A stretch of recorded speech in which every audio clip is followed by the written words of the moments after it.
Hello दोस्तों। Basic grammar की ये वीडियो नंबर 3 है, यानी वीडियो का पार्ट 3 है। इसमें आज हम सीखेंगे प्रेजेंट कंटीन्यूअस टेंस क्या होता है। इससे पहले वाली जो 2 वीडियो हैं उसे आप जरूर जाके देखें, क्योंकि वो बहुत ही अच्छी वीडियो है जिसमें आपको बेसिक नॉलेज दी गई एकदम इंग्लिश की, कैसे आप इंग्लिश सीखेंगे। आज हम सीखने वाले हैं प्रेजेंट कंटीन्यूअस टेंस क्या होता है। तो स्टार्ट करते हैं कि प्रेजेंट कंटीन्यूअस टेंस पहले कहते किसको हैं। जैसे आपकी एक पहचान होती है, हर किसी इंसान की या किसी भी चीज की एक पहचान होती है, ठीक उसी तरीके से टेंस की भी पहचान होती है। तो पहला टेंस जो हमारा है ये है आपका प्रेजेंट, ठीक है, प्रेजेंट कंटीन्यूअस टेंस, ठीक है। पहचान इसकी जो है हम देख लेते हैं। कह रहा है कि वाक्य के अंत में, जिन वाक्यों के अंत में रहा है, रही है, रहे हैं, रहा हो आदि शब्द आते हैं तो वह वाक्य प्रेजेंट कंटीन्यूअस टेंस का होता है। क्या होता है? प्रेजेंट कंटीन्यूअस टेंस का होता है। कह रहा है जिन वाक्यों के अंत में रहा है, रही है, रहे हैं, रहा हो आदि शब्द आते हैं, वो टेंस कहाँ का होता है? प्रेजेंट कंटीन्यूअस टेंस का होता है, ठीक है।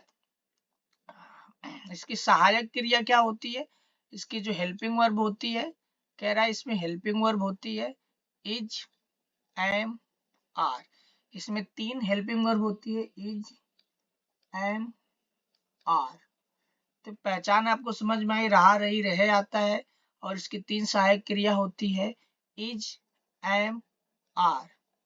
स्टार्ट करते हैं।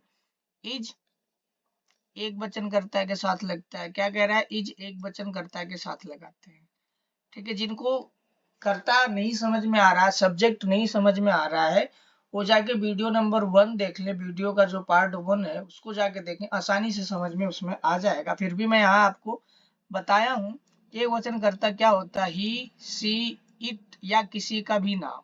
एक वचन जो कर्ता होता है ही, सी, इट या किसी का नाम, उसके साथ क्या लगाते हैं? सहायक क्रिया इज लगाते हैं, ठीक है।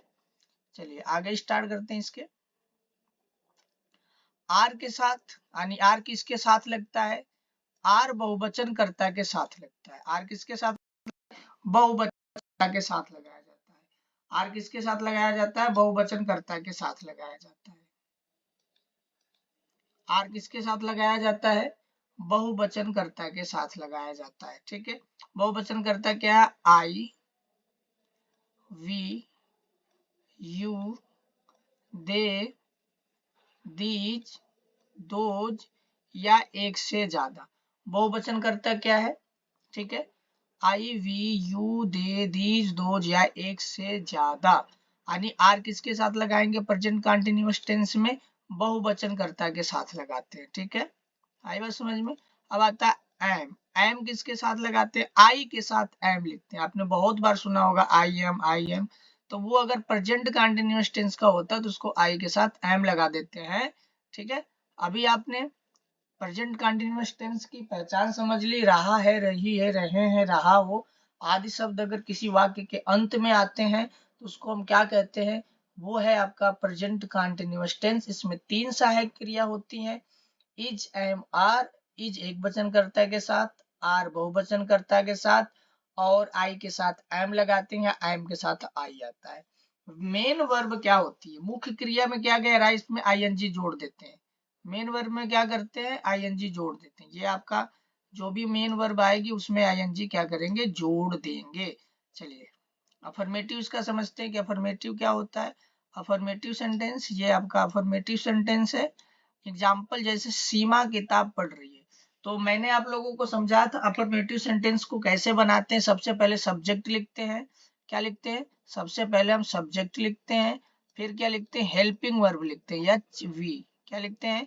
हेल्पिंग वर्ब लिखते हैं। तो हेल्पिंग वर्ब हमारे यहाँ पे क्या है? देखिए सब्जेक्ट क्या है? सीमा। सब्जेक्ट हमारा क्या है? सीमा। हेल्पिंग वर्ब इज है, क्योंकि सीमा एक वचन है, एक नाम है, तो सीमा एक वचन हुआ।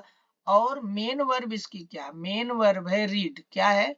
मेन वर्ब है रीड। और क्या कहा? मेन वर्ब में आईएनजी जोड़ देते हो जाएगा रीडिंग, ठीक है। मेन वर्ब हो गया आपका रीडिंग। अब आपका क्या है? क्या पढ़ रही? बुक, तो हो गया book. Seema is reading book. Seema कितना पढ़ रही है? Seema is reading book. अब मैं पानी पी रहा हूं, आई एम ड्रिंकिंग वाटर। देखिए आई के साथ को क्या लगता है? एम लगता है। आई के साथ क्या लगता है? एम लगता है। और इसकी मेन वर्ब ड्रिंक है। ड्रिंक में आईएनजी आपने जोड़ दिया तो ड्रिंकिंग और वाटर। ठीक है, आई एम ड्रिंकिंग वाटर हो गया। तुम पार्क में क्रिकेट खेल रहे हो, तुम पार्क में क्रिकेट खेल रहे हो, तो तुम की English you are playing cricket in the park. ठीक है, you are playing cricket in the park. You क्या है? बहुवचन है, सहायक क्रिया आर आएगी। प्ले मेन वर्ब है, मेन वर्ब में आईएनजी जोड़ दिया गया है। मेन वर्ब में क्या? आईएनजी जोड़ दिया गया है। ठीक है, क्रिकेट खेलेगा, क्रिकेट इन द पार्क। आपको अफर्मेटिव समझ में आया होगा। नेगेटिव देख लेते हैं। मैंने समझाया था नेगेटिव वाले सेंटेंसों में कि तीसरे नंबर पे नोट लगाते हैं। हमेशा ध्यान रहे कहाँ लगाते हैं? तीसरे नंबर पे नोट लगाते हैं। तो पे आपका सेंटेंस क्या है? सीमा किताब नहीं पढ़ रही है। सीमा किताब नहीं पढ़ रही है तो सबसे पहले क्या लिखते हैं? सब्जेक्ट लिखते हैं। फिर हेल्पिंग वर्ब लिखेंगे और तीसरे नंबर पे नोट लगाएंगे। तो 1 2 3 note. Seema is not reading book. Seema is not reading book, तीसरे नंबर पे हमने नोट लगा दिया। अब मैं पानी नहीं पी रहा हूं, मैं पानी नहीं पी रहा हूं। तो इसमें क्या देखिए? आई क्या हो जाए? I am not drinking water. Am क्यों आया? क्योंकि आई के साथ प्रेजेंट कंटीन्यूअस टेंस में एम लगाते हैं। आई के साथ क्या लगाते हैं? प्रेजेंट कंटीन्यूअस टेंस में क्या लगाते हैं? एम लगाते हैं। और निगेटिव अगर है तो तीसरे नंबर पे नोट लगाते हैं। मेन वर्ब में आईएनजी जोड़ देते हैं। ठीक है, तो हो गया आई एम नॉट ड्रिंकिंग वाटर, मैं पानी नहीं पी रहा हूं। तुम पार्क में क्रिकेट नहीं खेल रहे हो, तुम पार्क में क्रिकेट नहीं खेल रहे हो। तुम की इंग्लिश यू, सहायक क्रिया यानी हेल्पिंग आर आएगी। Not playing cricket in the park, you are not playing cricket in the park. अगला है इंट्रोगेटिव सेंटेंस। तो इंट्रोगेटिव सेंटेंस मैंने आपको बहुत बढ़िया तरीके से वीडियो नंबर 1 में और 2 में समझा रखा है, तो आप उसको जरूर देखें। चलिए फिर भी मैं यहाँ आपको समझाने की पूरी कोशिश करता हूँ। जिस प्रश्नवाचक वाक्य का उत्तर कह रहा है, आपके पास जो प्रश्नवाचक वाक्य है अगर उसका उत्तर केवल हाँ या ना में दे सकते हैं, यानी ऐसा प्रश्नवाचक वाक्य जिसका उत्तर सिर्फ आप हाँ या ना में दे सकें। ठीक है, तो उसको कैसे बनाते हैं? प्रश्नवाचक शब्द की अंग्रेजी नहीं लिखते, सहायक क्रिया पहले लिखते। क्या कह रहा है?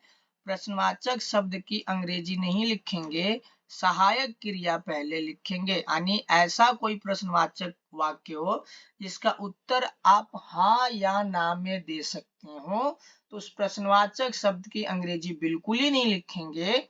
आप स्टार्ट करेंगे हेल्पिंग वर्ब से, सहायक क्रिया से स्टार्ट करेंगे। ठीक है, देखिए helping verb, subject, main verb में फिर आईएनजी, ऑब्जेक्ट, फिर अदर वर्ड्स। एग्जांपल दे रखा है, क्या रानी अपने भाई के साथ आगरा जा रही है। अब आप यहाँ पे समझिए, क्या रानी अपने भाई के साथ आगरा जा रही है, ये आप किसी से पूछ रहे हैं क्या रानी अपने भाई के साथ आगरा जा रही है, तो यहाँ पे आप समझिए कि आप सिर्फ आंसर हाँ या ना में ही दे पाएंगे, हाँ या ना। तो अभी हमने बताया जब किसी भी प्रश्न का आंसर आप हाँ या ना में दे दें तो उसमें पहले हेल्पिंग वर्ब लिखते हैं। तो यहाँ पे आपका सब्जेक्ट क्या है? करता क्या? रानी। और रानी एक नाम है तो इसलिए क्या हो गया? एक वचन हो गया। और एक वचन के साथ आपकी हेल्पिंग वर्ब जो आती वो आती इज, तो आपने लगा दिया सबसे पहले इज। ठीक है, आपकी हेल्पिंग वर्ब वाला एरिया पूरा हुआ। अब कह रहा है आपको लिखना सब्जेक्ट, तो सब्जेक्ट क्या है? रानी है, तो हमने लिख दिया रानी। अब लिखना मेन वर्ब, जा रही है तो जा रही का मेन वर्ब होता है, यानी जाना की इंग्लिश होती है गो, तो हमने लिख दिया गो। ये इतना रहा गो। कह रहा है इसमें आईएनजी जोड़ दीजिए, तो आईएनजी जोड़ दिए, इतना going to Agra with her brother. तो पहले क्या करना है हमको? सबसे पहले ध्यान से पढ़ना है कि वो प्रश्नवाचक वाक्य का जो आंसर है क्या हम हाँ या ना में दे पाते हैं। अगर हाँ या ना में दे पाते हैं तो पहले हेल्पिंग वर्ब लिखेंगे। आई बात समझ में? Is Rani going to Agra with her brother. दूसरा है क्या तुम खाना बना रहे हो, क्या तुम खाना बना रहे हो। अब इसमें आप देखिए क्या तुम खाना बना रहे हो, यहाँ पे पूछा जा रहा है तो आप आंसर सिर्फ दे पाएंगे हाँ या ना में। आप आंसर कैसे दे सकते हैं, सिर्फ हाँ या ना में।